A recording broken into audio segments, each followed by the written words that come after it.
Greetings, adventurous ones. Have you ever been on those times where you're working hard, you want a nice cold drink, you get the cold drink, but by the time you get around to drinking it again and stuff like that, it's either piss warm, the ice is all melted away and stuff, and it's not as cold anymore and everything else in between it? Well, that problem is now solved thanks to Spidey's powder tumblers. And when I'm working hard making these videos for you guys and stuff like that, I need that nice cold refreshing drink happening here. Whether it's my water, whether it's iced tea, or even my fruit punch or something in between it. Okay, these tumblers are nice and solid. They keep your drink cold even after hours of just sitting around and stuff like that. I mean, this has got my iced tea in it, and it's been 2 hours since I put my iced tea in it and stuff. It's still nice, refreshing, cold. So, if you want to be a part of these type of things and get it custom made as well, because when I got mine custom made by Spidey's Powder Tumblers, he asked me what character I like. I said Michael Keaton's Batman, and boom.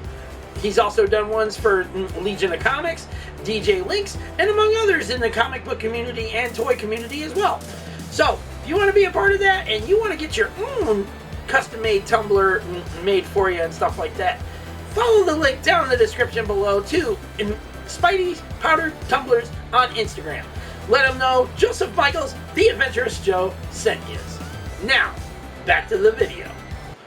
On this episode of the Comic Book Review, we're checking out something brand new, in fact, very brand new, from the new Masters of the Universe movie. It's The Legends of Eternia, Issue 1. Welcome to the Comic Book Review Show. It's time we get started.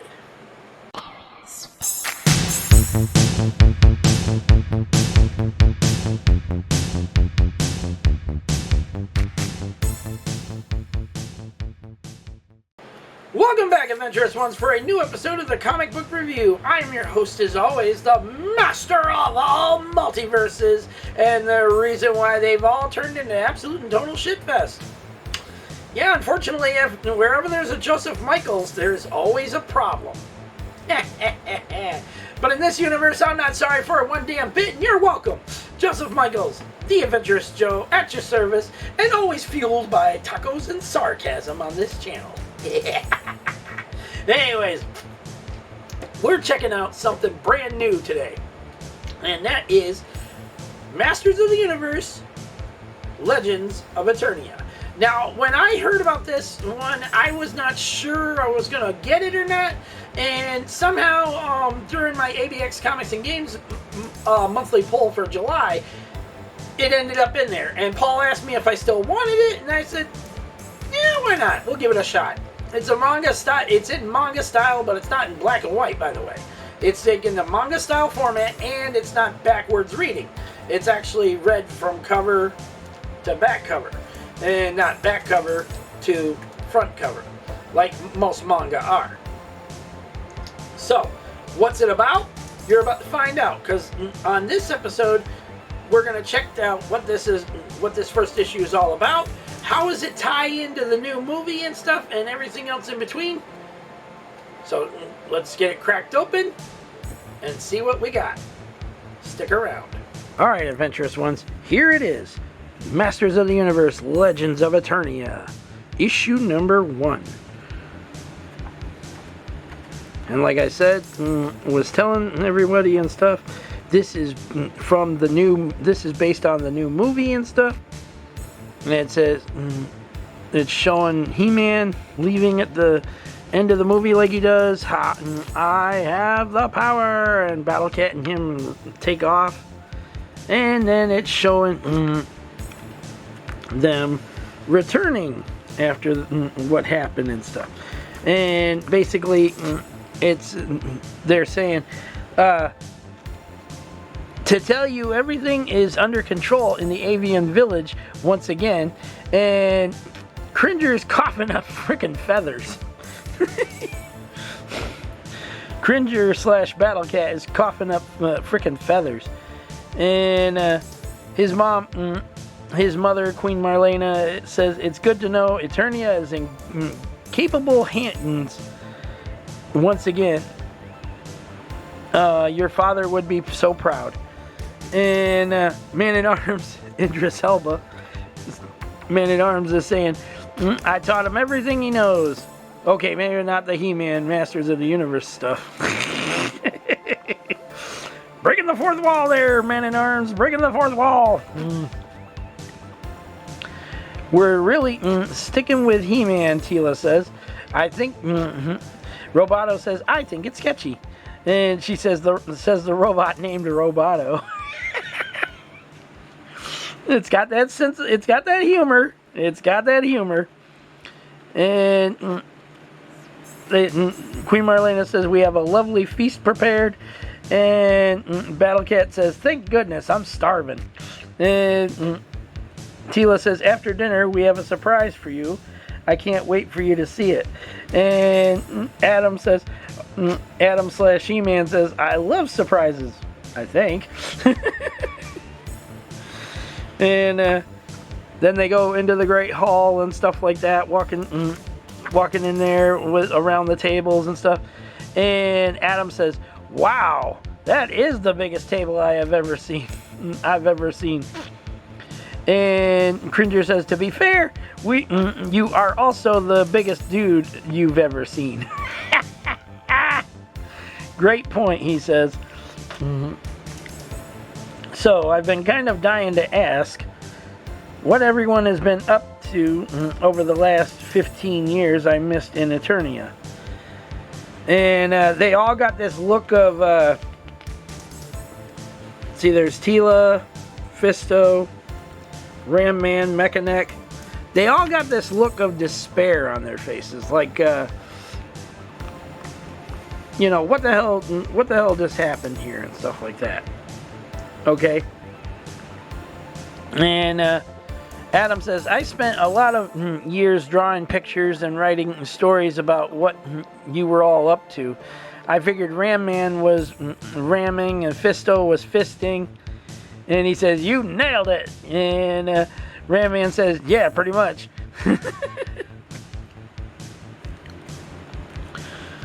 Well, what about everyone else? I need something to accompany my drawings, he said. And that's when Cringer gives his backstory of what the hell happened after Skeletor attacked the palace. And Cringer basically starts telling about how after Queen Marlena and King Randor were taken prisoner and stuff, and the palace was just being wrecked to hell and back through all the fighting, Cringer took off running and deep into the Eternian forest and stuff. Well, it turns out in doing so, he, you know, came across Beastman and stuff. Tila's trying to, you know, Tila's comforting him and saying, poor little Cringer. And he said, yes, I was adorable back then too. And Cringer couldn't believe what was happening here and stuff. And that's when Beastman shows up with the robots, Skeletor's robot guys and stuff. And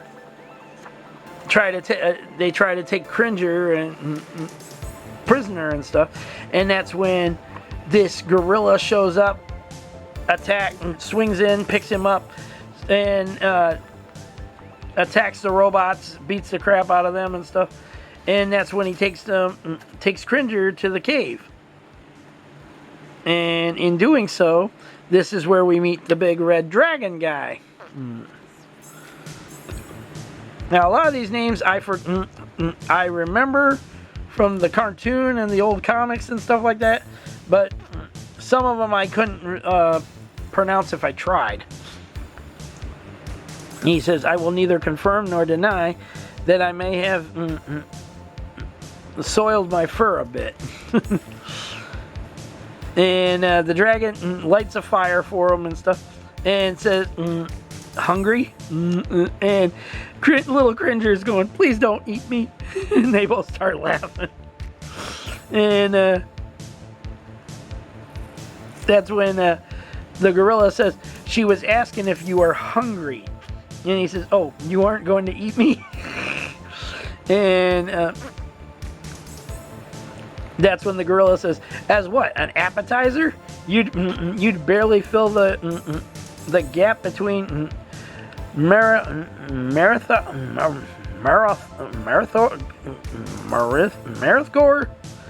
Man, I can't say that name if I tried. Teeth.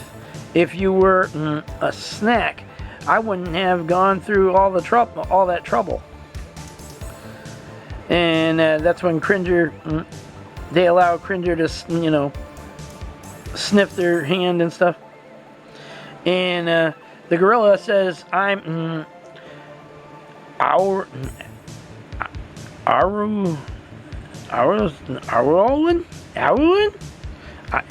I guess that's how you say it. Sorry I didn't have time to introduce myself. I was focused on keeping you out of Beastman's clutches." And that's when he says, "Oh, thank you, I'm Cringer." And the dragon says, "You certainly are. Well, you certainly are. We'll have to teach you how to stand up for yourself." And in that time frame that the palace was overtaken and everything else in between, Cringer was staying with these mythical creatures in the woods. And that's when they were he was introduced by the two of them by Glitterstar. And people were just like, the ones here in the story, even Adam was just like going, "Wait, the scariest creature they had ever met was named Glitterstar?" And Tila brings up about how Adam just called him Mechaneck, and he says, "Okay, fair point. Please continue, Battle Cat." And that's when we meet the unicorn, the magical unicorn, known as Glitterstar. And she tells her story about everything, telling them about how she's considered one of the rarest creatures and stuff, because she's the last of her kind, because Beastman and Skeletor and Beastman were wiping out her kind and stuff for their magic horns. And that's when her and the dragon and the gorilla, all along with Cringer, just started attacking Skeletor's forces left and right, to get them out of the forest, to start fighting for their home and everything else in between. And they all slept together in the cave and stuff. Then one day Cringer wandered off and ran right into Beastman again. And that's when they all tried to fight them. Beastman and his troops, his men, overpowered all of them, and they were all captured. And in doing so, they says, "We fought, but they overtook us. Our last moment together was in chains." And Tila was like, "They separated you?" And that's when Cringer told them about the three, the dragon, the gorilla, and the unicorn were all taken to the fight pits. And Cringer was asked what happened by Adam, what happened to him. And that's when you learn Cringer was not only served up as live bait to capture other creatures and stuff, but was also given to Skeletor's pig boy to look after, to take care of, and everything else in between, till he's old enough to go to the fight pits. And in doing so, Cringer watched in horror as his friends were just being demolished.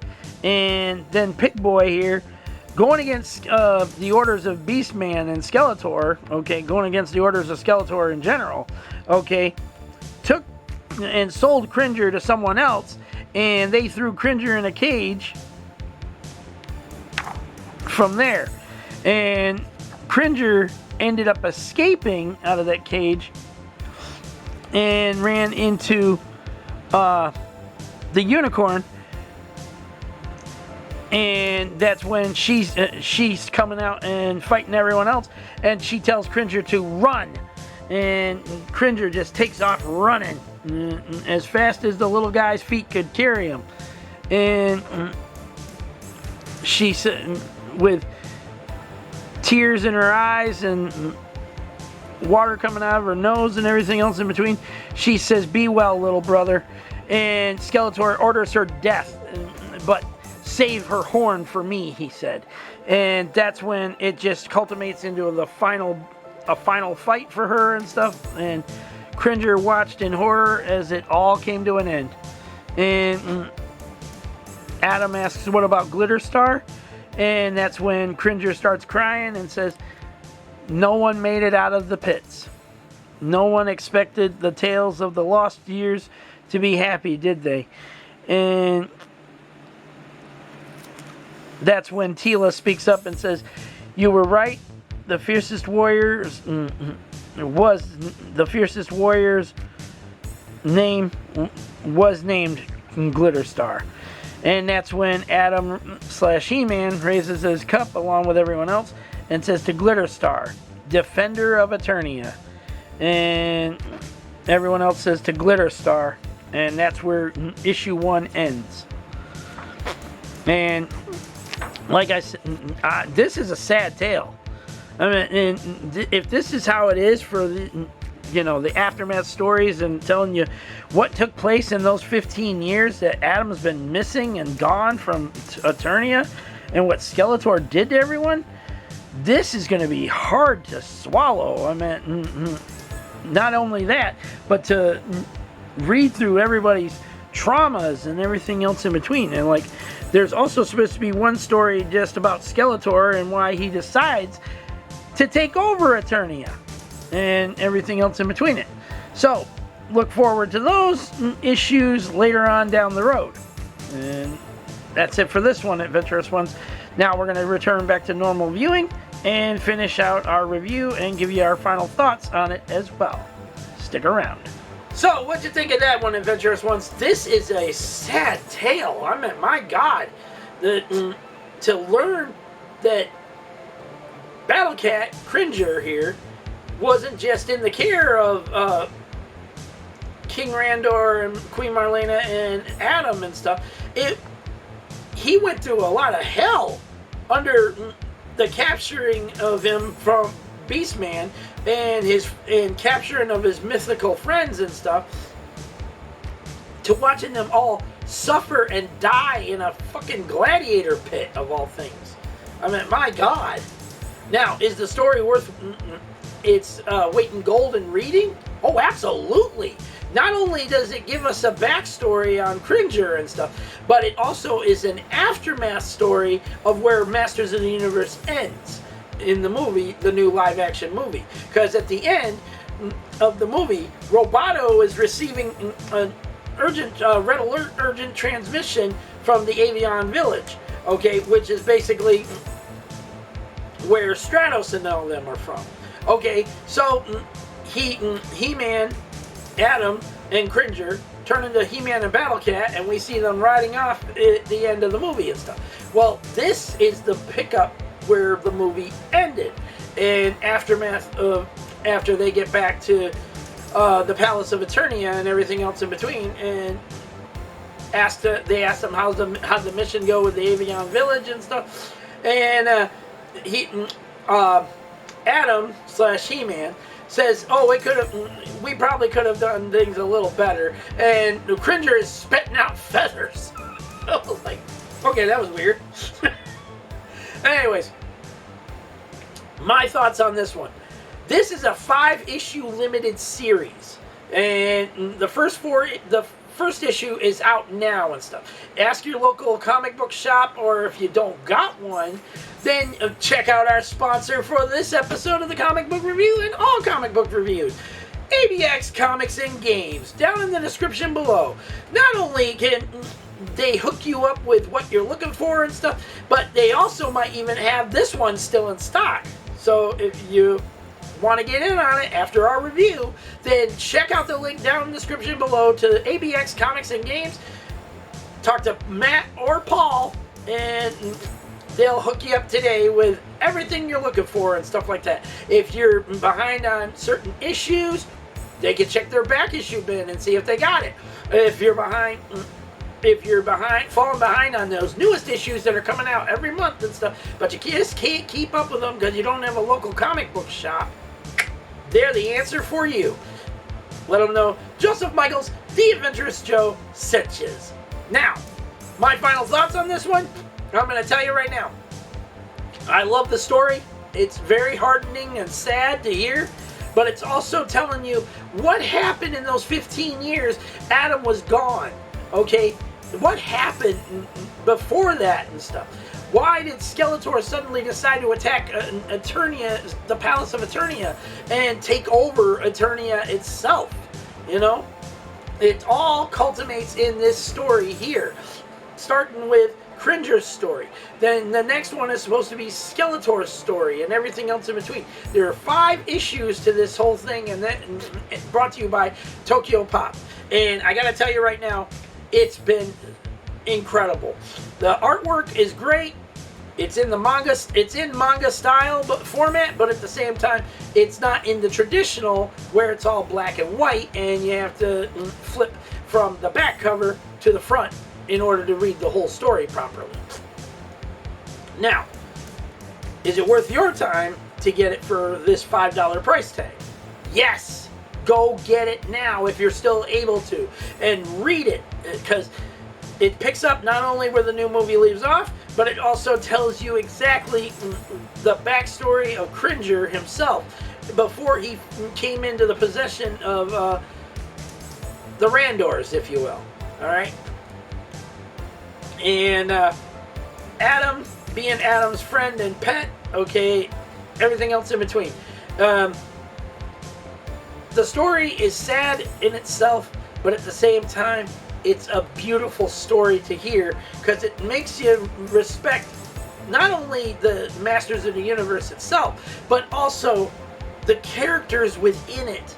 Basically, like the mythical creatures that we know from the older series and stuff like that, like the big red dragon and all them and everything else in between. Okay, this is worth picking up for the $5 price tag, and it's going to be going on until about late December, early January, I believe, what they said on the final issue. Won't be out until then, because this is actually, issue 1 came out in July.